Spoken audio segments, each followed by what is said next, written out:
ঢাকা শহরের শেষ metro train রাত 11:15 উত্তরা থেকে মিরপুরের দিকে যায়। সেদিন ছিল বৃহস্পতিবার। রাত্রি ছিল অদ্ভুতভাবে নীরব।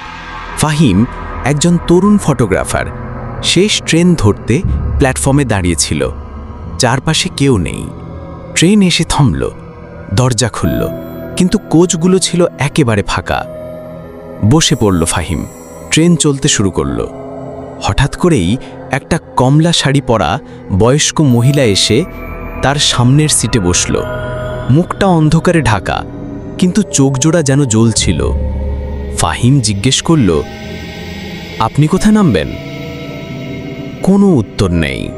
মহিলা একদৃষ্টিতে তাকিয়ে রইলেন তার দিকে।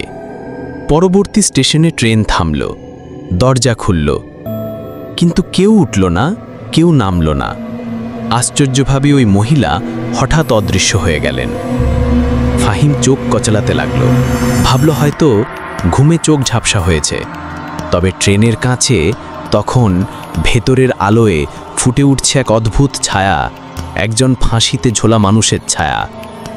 বুকে ধোকপোকানি নিয়ে সে দাঁড়িয়ে গেল, কিন্তু দরজায় পৌঁছানোর আগেই ট্রেন হঠাৎ থেমে গেল মাঝপথে। আলো নিভে গেল। এক বিকট চিৎকারে কেঁপে উঠল পুরো কোচ। ফাহিমের ফোনের ফ্ল্যাশ অন করতেই তার চোখের সামনে দেখা দিল সেই মহিলা।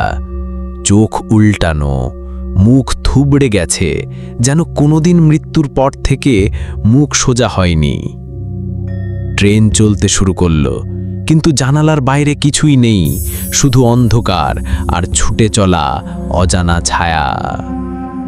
পরদিন খবরের কাগজে একটি সংক্ষিপ্ত খবর ছাপা হয়। শেষ ট্রেনের কোচে পাওয়া গেল ফাহিম নামে এক তরুণের নিথর দেহ। মুখে গভীর আতঙ্ক, চোখ ছিল চওড়া হয়ে খোলা। মৃত্যুর কারণ অজানা।